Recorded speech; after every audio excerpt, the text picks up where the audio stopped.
You start. Oh, my bad. I'm like, hi everyone. My name's Rujan, aka Gigi. My name's Victoria. And I'm Mika. And this is A Word at the Table. Oh, didn't we want to be like word at the right? Like, didn't we? Oh, that was like, an something idea. like that on the Zoom.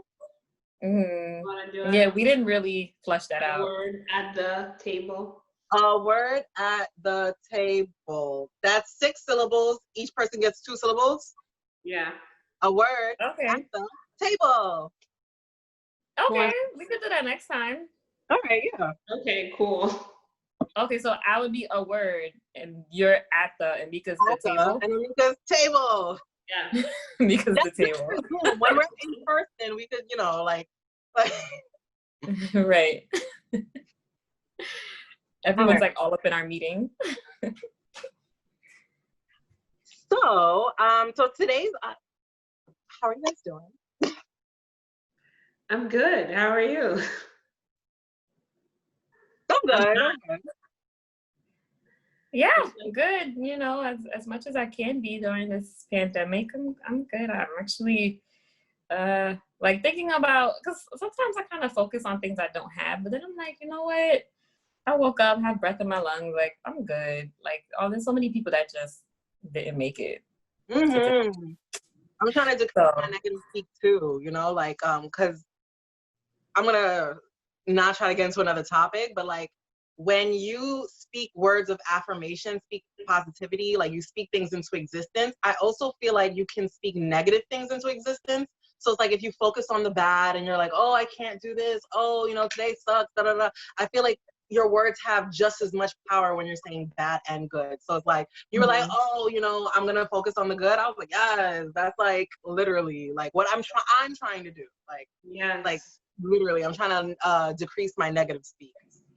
In Proverbs, I forget Proverbs what, maybe 5, it says life and death is in the power of the tongue. So it's not just speaking life, you can also speak death.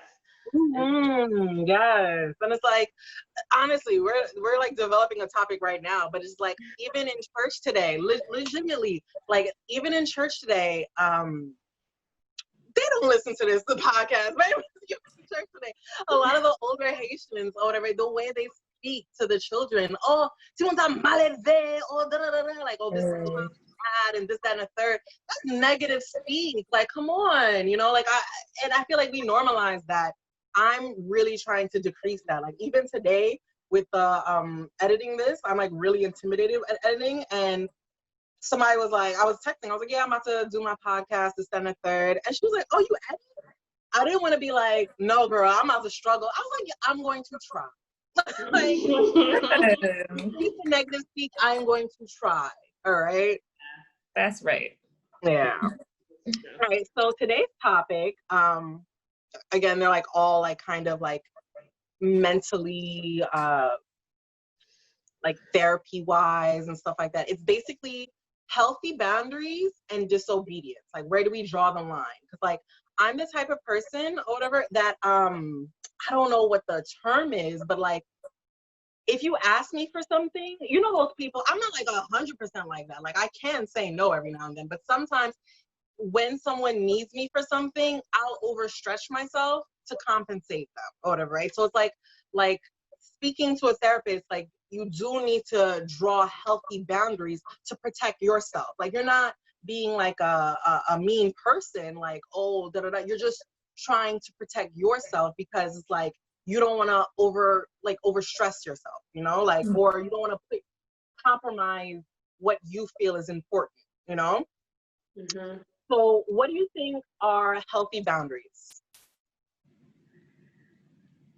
Well, I mean, I think that it's, if it's in the situation of telling people no, it's when, actually I was just talking to my mom about something like this. It's when something is so inconvenient for you, even if it's like showing kindness to somebody else, but you're doing disservice to yourself to a point where you're making yourself suffer, I feel like that it becomes unhealthy. Not to say that you have to make sacrifices sometimes Yeah. for certain situations. But I think like if you are constantly over exerting yourself, then you are doing a disservice to yourself and to the person that you are trying to serve. Yeah.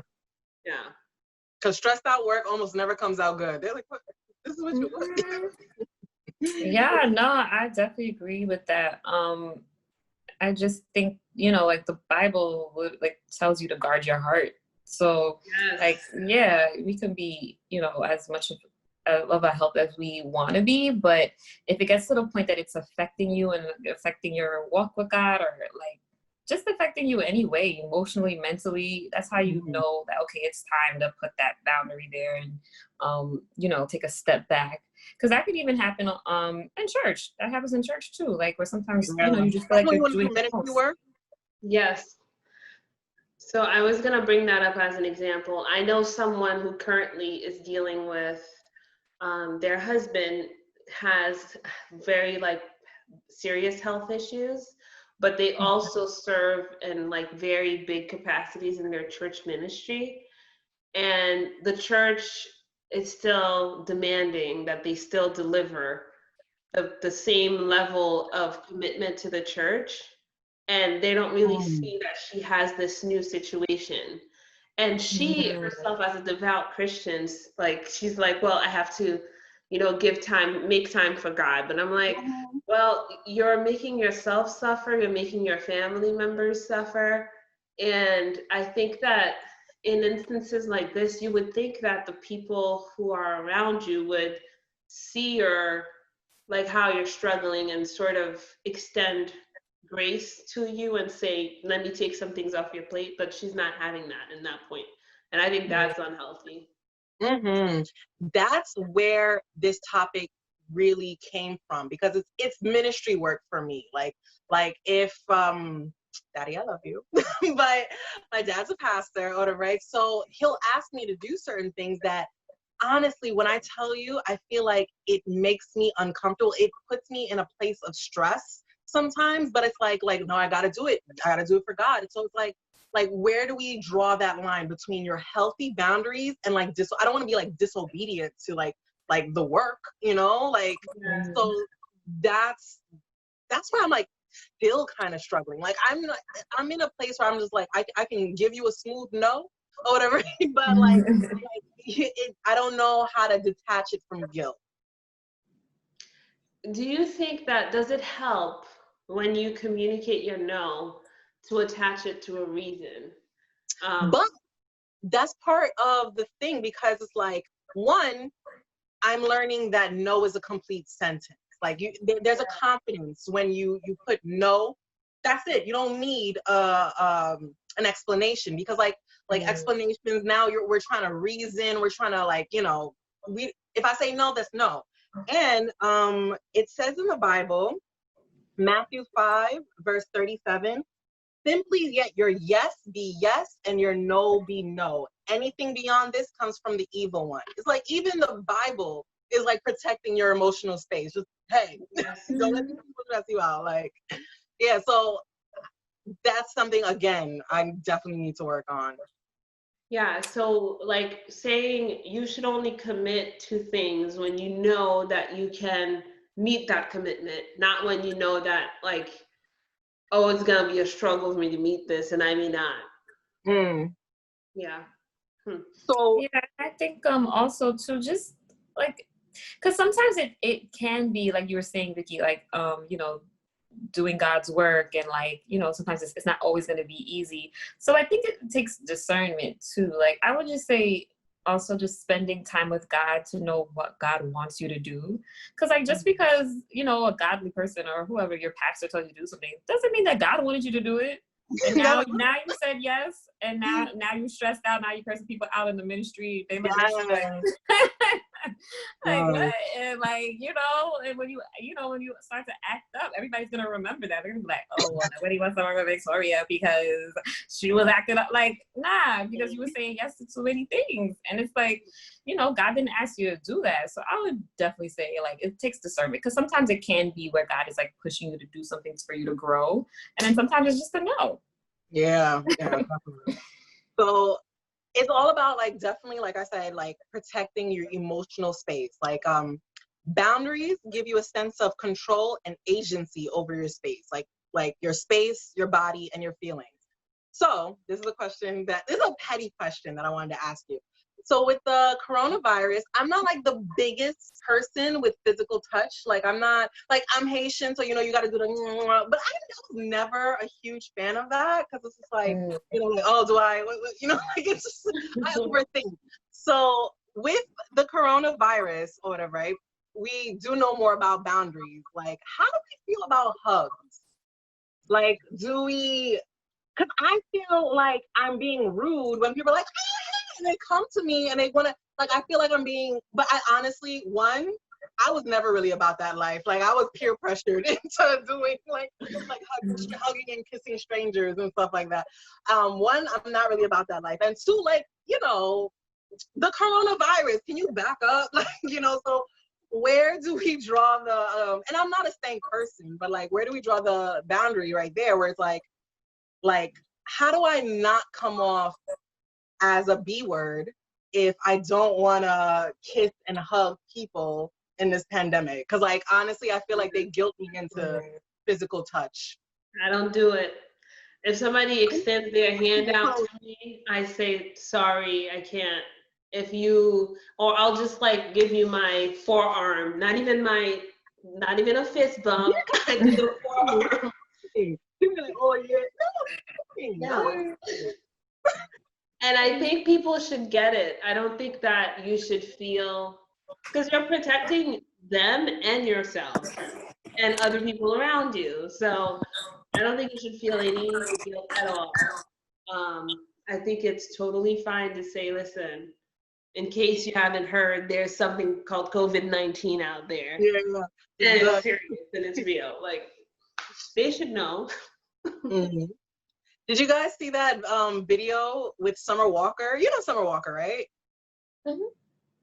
She's like, okay, so she's an R&B artist, right? And one of the things that makes her stand out is the fact that she's really open about her anxiety. Like, she has anxiety. Like, even if you see her perform, she performs like that. Like, she don't even know. She is fearful to the, like, it's really bad for her.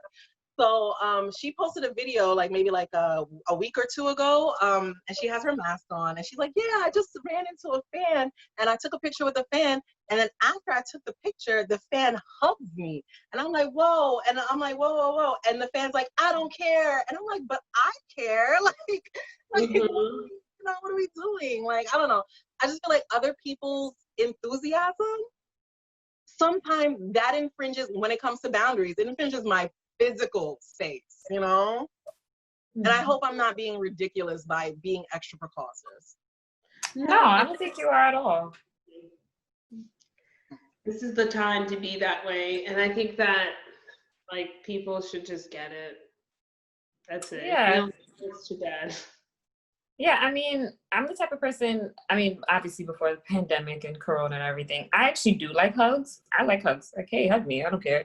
But like, if I noticed that someone didn't, like, I would be like, oh, okay, that's not your swag. Like, I was just like understanding to you. It's also like, why aren't you understanding to my space? So I think that's also a thing too. Like, why are you not okay with me just saying hi this way? Like, why does it have to be your way? I love this. I love hey, like, I'll be excited to see you, but do we have to do all this? Like, I was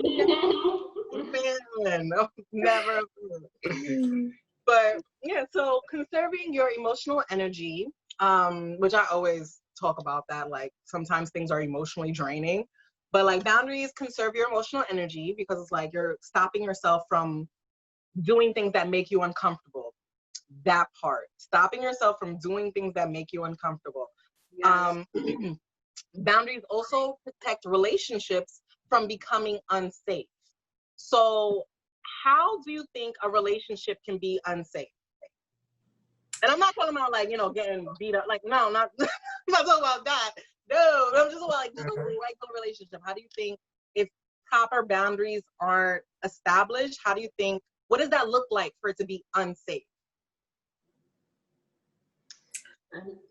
I think again, like anytime where you're giving too much of yourself, and I mean, this sounds maybe insensitive, but I think and I don't know if it's biblically based, but putting others before yourself 100% of the time, or like that other person in the relationship, putting them before you all the time, I think is not healthy. Like, of course, there may be moments where you have to, but I think you should always look out for you first. And again, I think it goes back to that verse that you mentioned, Gigi, protect your heart. Like, if you're not protecting your emotional health and your well-being, you're not going to be a good person in that relationship anyway. So I think if you don't draw the line somewhere where you are prioritizing your well-being before the other person, not to say you don't care about them, because everybody has ups and downs. It's like, I think if it's, for instance, if I'm going through a season where I'm like, in this pandemic, like I've never really dealt with depression, but there's times where I felt like, why am I so sad today? And it's like, also hormones though. Yeah, and I'm also pregnant. Right.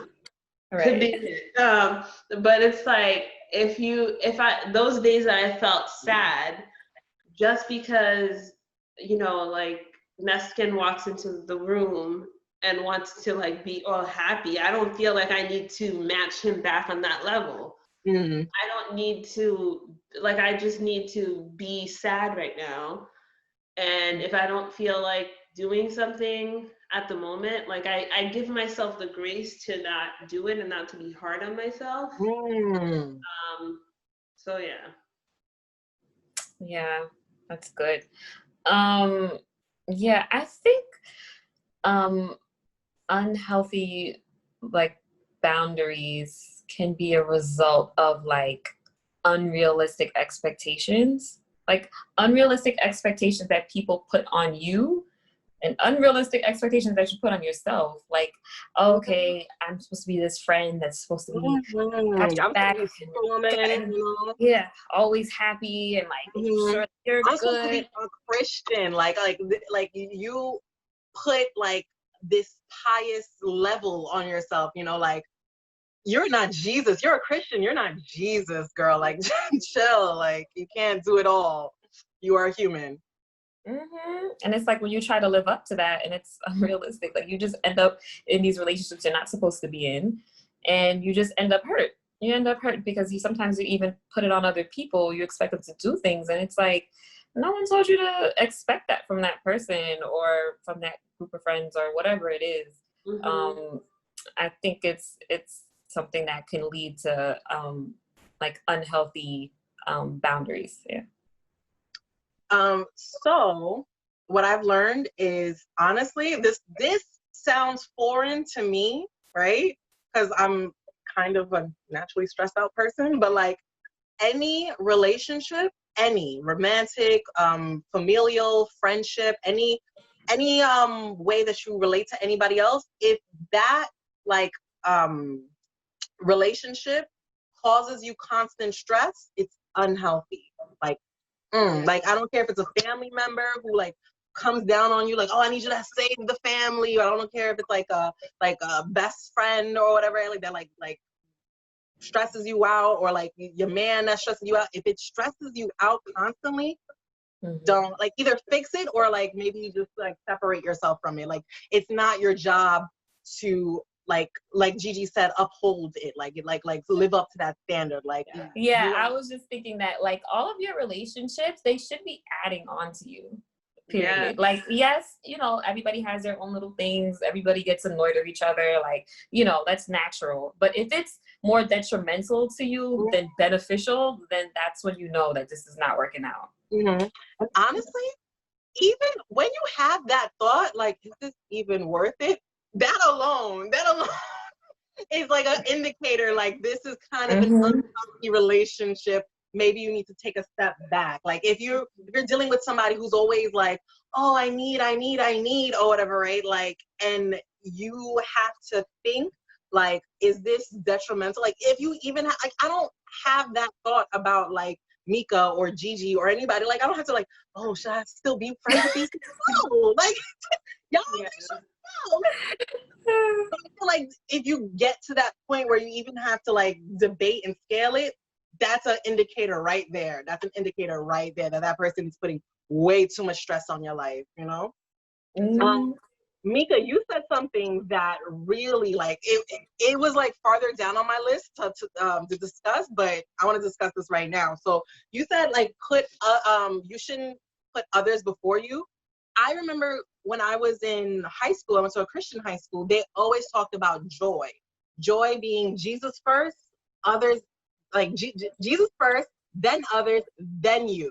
Like, I was taught that you come last. You have to praise God, and then you have to appease others, and then you appease, then you come, you know? Like it's like a selfless type of religion and stuff like that.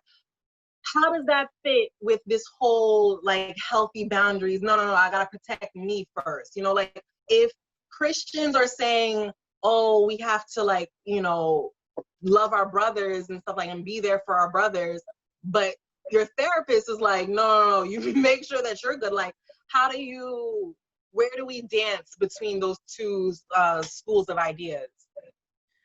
I mean, for me, I feel like I can't be a good friend, I can't be a good wife, a good daughter, a good sister, whatever, unless I'm good with myself. So, or even a good Christian, like, so I think that maybe Jesus first. Oh, definitely Jesus first. He's like, what? Yeah, well, definitely Jesus first, but I think others before yourself, like, because if you're not at your best, how are you supposed to be able to do anything for anybody else? Like, if my foot is broken, how can I help you run? Like, I don't know. That's a good analogy. I don't know.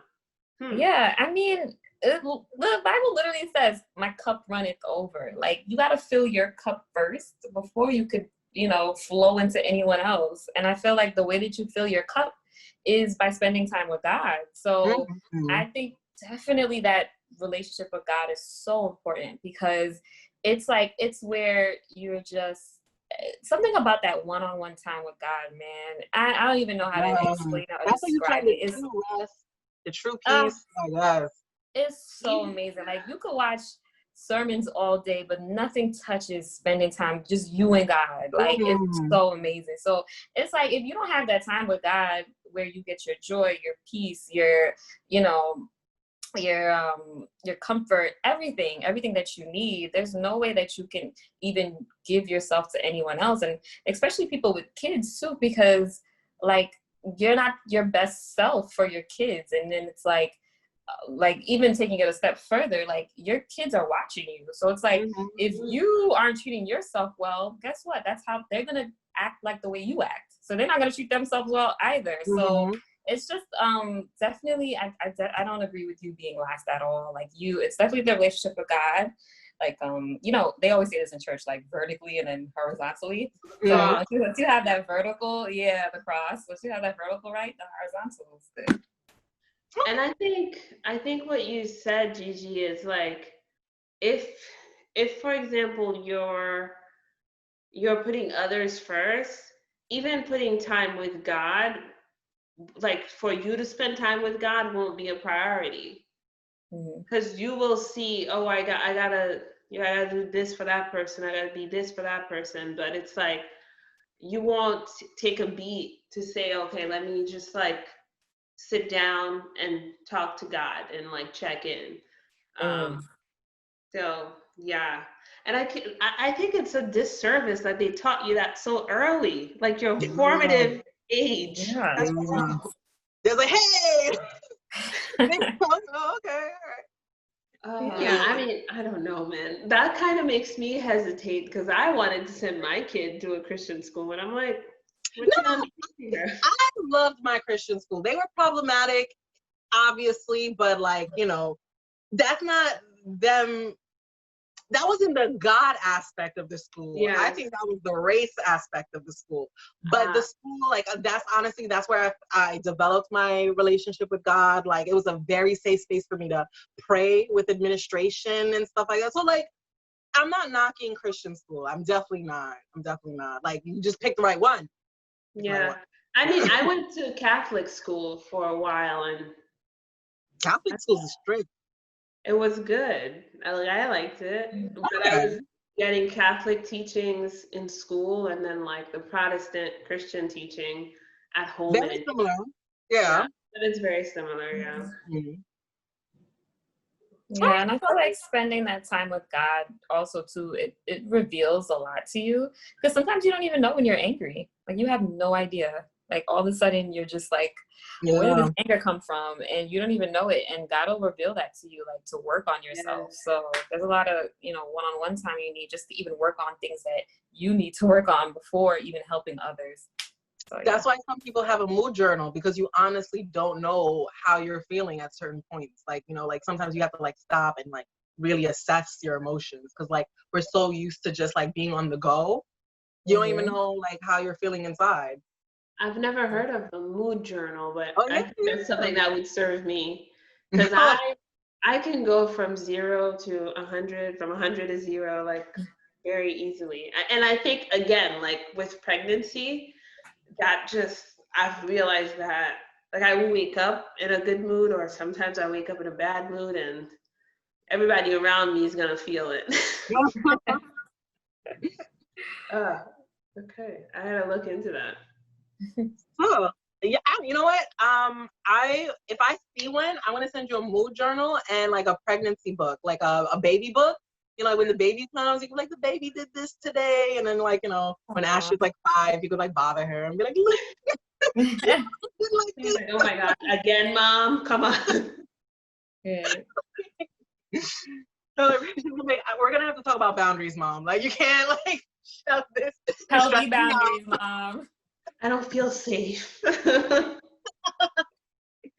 You're gonna have a very in tune daughter. Like, she's gonna like really. I hope so. I think that's pretty much it. I just wanted to leave with the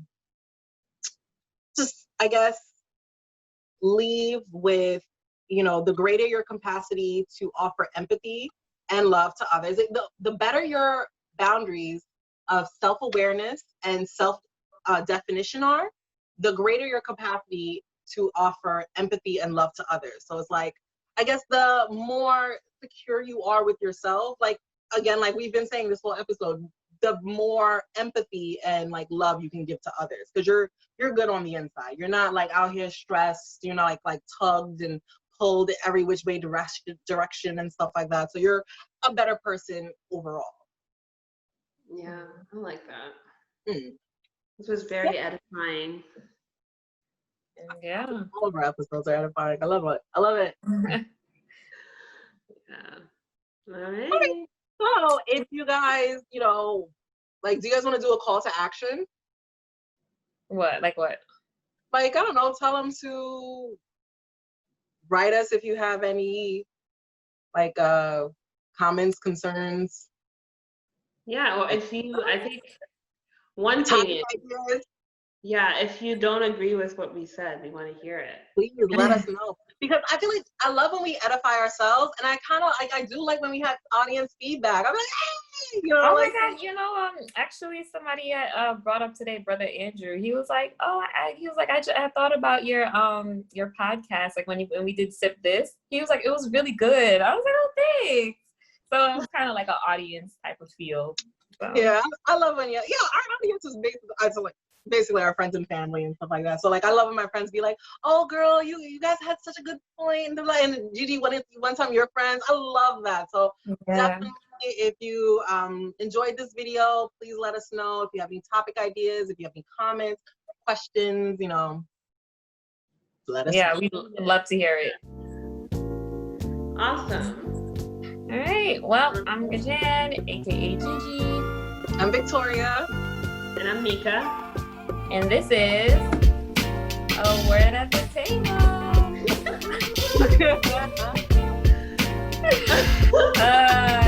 We have to get better at that. Yeah.